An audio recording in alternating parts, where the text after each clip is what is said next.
up. I know you're still watching because this show is smoking. Gunjiru Wampogo, Kimani Ichung'wah in the house, both in Jubilee, but seemingly not in Jubilee. And I'm still safe. You're still safe? And you have no bodyguards. And he has no security. Gentlemen, as you're busy tanga-tangaing and kieleweking, Kenyans are grappling with the cost of living. Through the roof, people are suffering. The rains, or lack thereof, aren't making it any better. Yeah. Guys, man, guys, can we at least agree that there are more important things than kieleweke and tanga-tanga? There are more important things than Kieleweke and Tanga-Tanga. There are more important things than political parties. There are more important things than Jubilee, ODM, ANC, KANU. And I keep telling Kenyans that please don't get pulled into our fights. In between the elections, for 5 years, politicians are in brinkmanship, competition over each other, trying to see who is better than the other one, who has more likes, who has more followers, who has... That's what politicians do, and it's unfortunate. That's part of our job. Part of our job is actually to do politics and to stay relevant, to stay current, to stay with what is happening. So one of the things I'd like to urge Kenyans is do not allow us to fight, to pull you into our fight for Tanga-Tanga or Kieleweke. That is our fight. That is me and Ichung'wah and the teams that are fighting. It's not for the public. However, it's also very important for us to think about something else. When we talk about the legacy that the president wants to leave at the end of this period, we keep talking about Big Four. Big Four is an important, very, very useful legacy that he needs to leave. But before we get to Big Four, there's a context in which Big Four will succeed, and there's a context in which Big Four will fail. Part of the reason I believe that the president did the handshake with Raila Odinga is because there was no way Big Four was going to succeed in the political environment we had before the handshake. So the handshake was a primary groundwork for the Big Four. The second thing that the president determined must work before the Big Four actually succeeds is a fight against corruption. We are borrowing money from literally everywhere as a country. We are putting, Big Four are all high capital expenditure projects. If we are stealing that money and nothing is happening to us, Big Four will not succeed. So one of the ways that we have to make sure Big Four, the only way to make sure Big Four succeeds is for the unity that the president is trying to push to succeed, and for the fight against corruption to succeed. And let me tell you something about corruption. Corruption is a crime. But for some reason, we think, in fact, we should stop calling it corruption. It is actually public theft. But in this country, we don't believe corruption gets punished, which is what the president is trying to do. We know people who rob for a living, but they know that if you get caught, you're going to go to jail. Go down. The problem with corruption is that people who are involved in corruption do not believe they're supposed to be punished. Now, that is the legacy the president also wants to leave in the fight against corruption. It doesn't mean he's going to destroy corruption and he's going to stop it. He just wants to make sure that once you know that you're involved in corruption, you know that in the back of your mind, if I get caught out, I'm going to jail. And I'm going to repay all the money I have stolen. So it stops being a no-loss event. Because right now, you just need to get into power. And then you can steal whatever you want. Mheshimiwa, do you think that legacy will be attained? Do you think you'll be able to? Jeff, I told you I still have a lot of confidence that that is achievable. Especially, and when you asked about Jubilee, I told you about the uniting of Kenyans. That is something that all of us would want to see. To the fight against corruption within the limits of the law. Because the fight against corruption is not what we do as politicians. And I've heard many people say that politicians are neither prosecutors, neither investigators or judges. Let prosecutors do their work, let judges do their work, let the investigators do their work. When we take it upon ourselves as politicians to go and investigate and prosecute and even pass judgment against each other in churches, in funerals and all other public forums, then we're doing injustice to the fight against corruption. All civilized democracies around the world, Jeff, and I want to borrow the words of the Speaker of the National Assembly speaking at the State of the Judiciary report launch. He said that the judiciary pronounces itself through its actions, through judgments that are passed in court. That is how the judiciary pronounces itself. And he called on investigative agencies that work with the judiciary. Even in this fight against corruption, let us pronounce ourselves through our actions, not public pronouncements. Okay, and he excused politicians. Yeah, but Ngunjiri himself just said, this is brinkmanship. Let me say, it's brinkmanship. It could be. Yeah. Because you want to paint the other black. Right. And that is politics. And I was taken a little taken aback when Ngunjiri says that it is competition between me and him.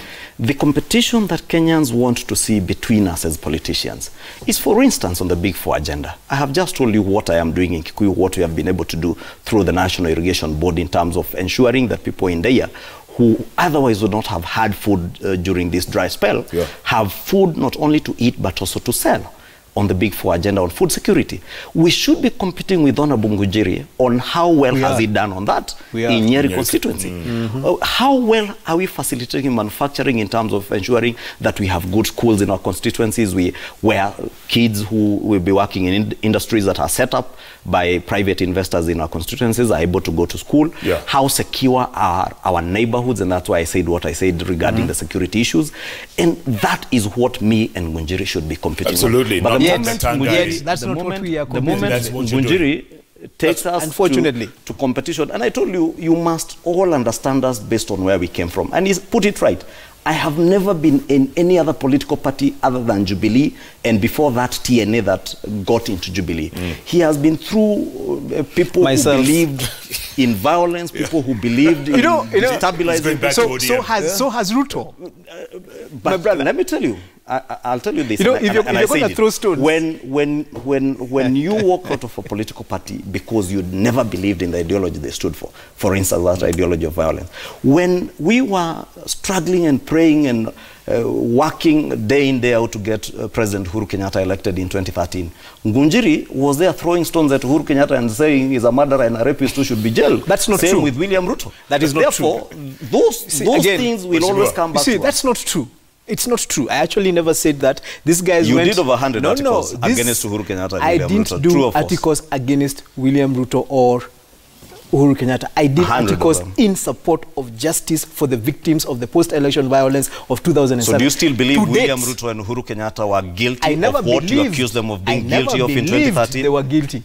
My issue was that so you are dishonest. Listen, and that's why when I said that's not about true. deceit. You see, there's something I need to clarify that because he's pushing an agenda here that is pure propaganda. I could leave you guys. You guys carry on. The post-election violence of 2007 had victims.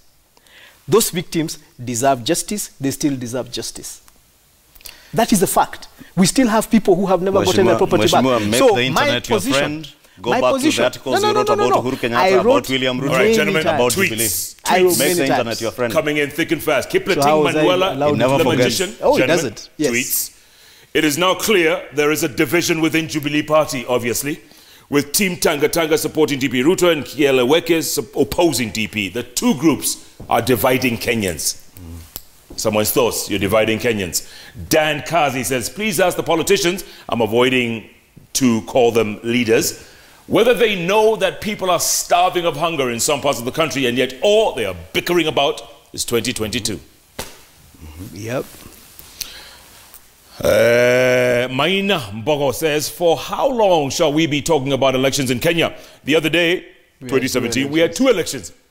Now it's about 2022. We are tired as Kenyans. We are interested with development. True. These are the sentiments of people out there, guys. True. These are their sentiments. True. Edwin Gisemba, you can only support the party leadership, not an individual. A party has its structures and ideals that every member is subscribed to. True. True. And Ben Makogilo, you say, MP Shugwa, the President Uhuru Kenyatta was elected to serve all Kenyans and also to work with all Kenyans, so they should support him, deliver his 4 agendas, projects, instead of political bickering. True. Okay. John Monyancha Ishungwa, recently you invited DP to Kiambu to attend church service. Surprising, outside the church was a team of youth wearing yellow t-shirts. They didn't say URP, but they said yellow t-shirts, bearing the DP's portrait. Is it a demonstration that the DP has left Jubilee? People were asking that question, huh? Planted t-shirts. I thought Petition was the one who called the deputy president to come and talk to them. He insisted that he's not getting the chopper. Yes, please come and talk to your people. I mean, but you know who he knows who dressed them. But who did? I would assume he's the one who dressed me. To sell that notion of URP. But the same elements sponsoring rejuvenation from your constituency, from Karai. Okay. My question goes to Kimani Ichung'wah. Would he answer the president today directly the way he's answering you if he confronted him about the handshake? Precisely the same way I would love to see that. I would love to see that. John, does Gunjiri mean that handshake between Uhuru and Raila imply the two are the bearers of 2022 presidential seat minus DP? Let Gunjiri clarify to the public. No, the handshake has nothing to do with 2022 politics. Actually, the problem of the people who have a problem with the handshake is that they think it has something to do with 2022 politics. As far as I'm concerned, it has nothing to do with nothing at all. Nothing. Inosh Bolo, Honorable Ichung'wah, the country was divided and bleeding due to corruption. These two issues brought Right Honorable Raila and His Excellency Uhuru Kenyatta. If you unite Kenyans and deal with corruption, then the handshake will end. Be on the right side of history. As I said, within the limits of the law. That's an interesting condition. Anyway, I'll let it pass. Last SMS, Margaret from Kasarani. Waheshimiwa, kieleweke tanga aside. Comment on housing levy. Ooh. Yeah. Let's end with that. Shall we end with that? Yeah. Yeah. I think there required to be a lot more work done on educating the public to actually understand what the housing levy is about. Yeah. I think that wasn't done. I mean, that as much as I'm part of the government, I take responsibility for the fact we did not do enough to get people to understand that the 1.5% that they're contributing is actually a contribution. It's a saving. It's not a tax. And then also the partnerships that are going into making this thing work, I think are confusing because each of them has their own interests into this equation. Yeah. I think we have done a bad job of communicating about that housing levy. We could have done a much better job. Much more you agree? I wouldn't agree more. We would have done better in terms of communication and more so in terms of engagement, especially with employers also. Yeah. Because to the employer, as we are saying, is a contribution for me as an employee. But for me as an employer, contributing for you to own a house and probably have other arrangements is something that maybe we would have done a little bit more engagement on. However, Jeff, if you look at the whole Big Four holistically, the housing, in a sense, is tied to a lot of many other things, like your manufacturing agenda. Part of the things that will be used in housing will be fed by the manufacturing agenda. Hinges, locks that will be manufactured locally, small items that they have already, in fact, started getting TVETs. The TVETs that we have invested in hugely from 2013 to date, across all constituencies, almost all constituencies in this country. And I say that because I have a TVET in Kikuyu that is a specialist in welding, and we're in discussions with the ministry on how we can link it up with the ministry to be able to produce some of those items, even windows and doors, and how those will also translate into job creation for Kenyans. Therefore, it is something that probably government needs to do a little bit more engagement with employers and more about educating the public on what it is. Yeah, ill timing too. Ill timing with these hard economic times. There's a tweet here I'd like to read, gentlemen, and real quick. Nyar Gero says, Kimani Ichung'wah, hitting the nail on the head. We know the moles. Never invite a witch into your house. Well, I would expect insults like those to come from Tanga myself. But I mean, but then just going back to the issue of housing and Big Four, and it's important for us. I think maybe because of how much politics we have been doing, we're losing the public in regards to the things that we should be doing. I mean, as I was waiting to come in, I was talking with Gudi, I think, who was going to Noro at the reception. And we're talking about things. For example, in Nyeri town, we have a science and technology workshop that is supposed to employ 2,000 people. And it's actually creating and manufacturing motherboards, computer motherboards. They're doing them for, what are they called? These things for matatus. The governor. The governors, yes. And they're doing them for laptops. We haven't, I wish we would sit down and agree, and this is where I would agree with Kimani. For example, I have been working on schools and education and security. You know, I come from an urban constituency that was the headquarters for Central Province. So Our primary concerns tend to be ensuring we have a secure environment for people to be able to work. I wish we could be able to just sit up and agree how much work needs to go into making the Big Four a reality. Yeah. How much work do we need to, how many door frames, for example, how many doors, how many handles do we need to build 500,000 houses? And then start distributing that responsibility across the country. Yeah, and say, you know what, you guys have the right wood, why don't you manufacture for us doors? But you guys are too busy tanga-tangaing and kielewekeng. And as I said, we needed, you see, by the way, let me tell you something very interesting. Yeah. Let me tell you something very interesting. Tanga-tanga has been tanga-tangaing for a year. All of 2018, without anybody else in the field talking about them and the narrative. Our team, the team that started going out, has only gone out 5 weekends. 5. Jeff. 5 weekends. And what I find interesting is because clearly the fact that we went out there and challenged the narrative to the point where in 5 weekends we've been able to actually bring Tanga-Tanga to the point where we are now arguing about is the party splitting. In 5 weekends. They have done political events every single week and multiple times all throughout 2018. Okay, you get the last word and it has to be 30 seconds because Monica is starting to break music. 30 seconds. The gentleman who tweeted Nyar, I think is a Kenyan who is entitled to his opinion and he has no business, Mheshimiwa has no business classifying him as tanga-tanga or this and that or kieleweke. I think what people want to elewa, even in Nyeri constituency, is why milk prices are going up when other consumer products in this kind of dry season prices are going down. Yeah. People want to understand where and how they will get food at the end of the day. Number 2, Jeff, when you say Tanga-Tanga has been up and about for 18 months, it's not 18 months. I'd say a year. We have been, it's not even a year. 12 months. 2018. It's not a year. Talked about 2018. Okay, from tomato. From 2013, they started right in January. After the general elections in 2013.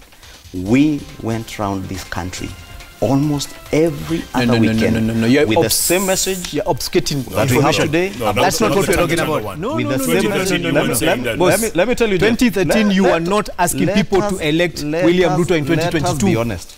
Because Mheshimiwa was in ODM, he would not. No, I was not. What we were doing in 2013, yes.